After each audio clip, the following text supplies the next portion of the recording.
Oke, selamat pagi Mister. Nah, jadi saya akan menjelaskan prinsip sedikit tentang galvanometer, yaitu prinsip kerja dan pengertian.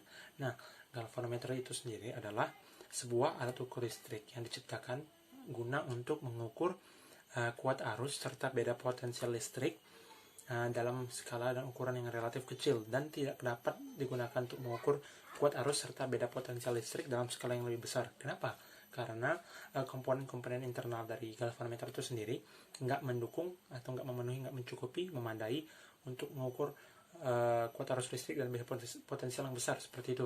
Nah, mungkin karena salah satunya adalah karena ini kan barang lama gitu kan, maksudnya belum modern seperti itu. Nah, dan juga galvanometer ini saat digunakan untuk mengukur kuat arus serta beda potensial listrik yang besar, itu akan mengakibatkan kerusakan pada dirinya sendiri atau galvanonya sendiri seperti itu misalnya. Nah, dan juga galvanometer ini memiliki tingkat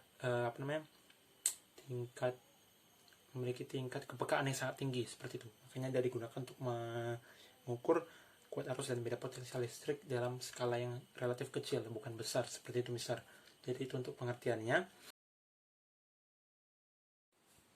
Oke, nah sekarang fungsinya tadi sudah saya jelaskan sebelumnya sedikit pada pengertian, yaitu fungsinya adalah untuk sebagai pengukur kuat arus atau beda potensial listrik dalam skala yang relatif kecil, nggak besar seperti itu. Nah, selain itu juga ada 3 fungsinya, yaitu sebagai komponen ampermeter, ohmmeter, dan voltmeter. Ampermeter dia berfungsi sebagai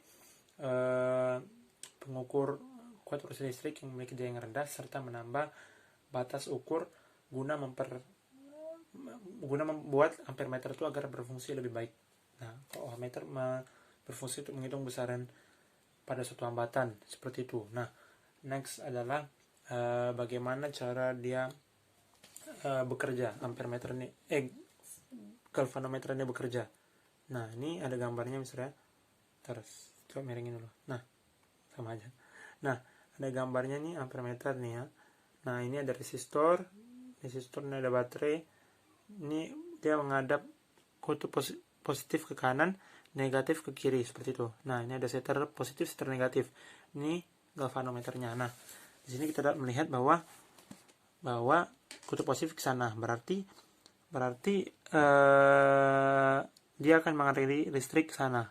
Sini, kabel merah nih kan, mengalir listrik kabel merah. Listrik dari kabel merah mengalir setter, nah sampai ke resistor, sampai ke setter positif, baru masuk ke sini lagi, setter negatif, turun dan sampai ke kutub negatif baterai, sehingga akan menciptakan seperti ini nanti gambarnya. Nah, seperti ini. Nah, ini berarti dia mengikuti di arah dimana arus listrik itu berasal dari baterai kan, dari sini kutub positif baterai, dari kutub positif baterai nah, menuju resistor dan setter positif ya kan. Setelah itu ke setter negatif ke sini, ke resistor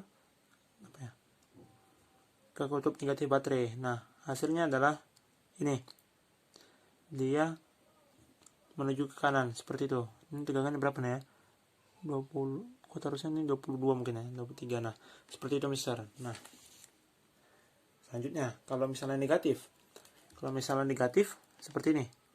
Nah, ini negatif, kita balikin, mana deh, nih kita balikin baterainya. Nah, kutub posisinya tadi kan ke sana kan, sekarang kita balikin ke sini. Ini baterai energizer, baterai kita semua. Nah, jadi kutub positif ke sini. Nah, jadi dia berangkat dari sini lewat kabel resistor menuju setter negatif, baru dari setter negatif dialirkan ke setter positif, dari setter positif ke resistor, dari resistor menuju kutub negatif, dan hasilnya adalah berapa tuh? Sama juga ukurannya, 24, 23. Hasilnya adalah 24 atau 23. Nah, jadi sekian mister penjelasan dari saya mengenai galvanometer ini. Nah, ini adalah salah satu cara membuktikan bahwa galvanometer itu bekerja. cara kerjanya seperti itulah.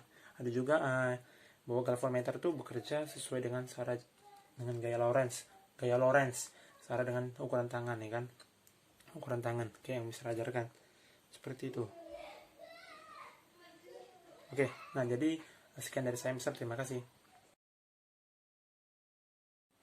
Oh ya, Mister, tadi saya kelupaan satu lagi, yaitu prinsip kerja dari galvanometer. Nah, jadi prinsip kerja galvanometer itu adalah sama dengan prinsip kerjanya motor listrik, seperti itu. Nah, prinsip kerjanya adalah yaitu berdasarkan momen kopel yang bekerja pada suatu loop pengantar dengan arah normal bidang yang tidak tegak lurus terhadap arah dari induksi magnetik yang dihasilkan oleh magnet itu sendiri. Nah, jadi saya ulangi lagi, yaitu berdasarkan momen kopel yang bekerja pada suatu loop pengantar dengan arah normal bidang yang tidak tegak lurus, bukan tegak lurus tapi tidak tegak lurus dengan arah dari induksi magnetik yang dihasilkan oleh magnet. Oke, Mister, jadi sekian dari saya. Terima kasih, Mister.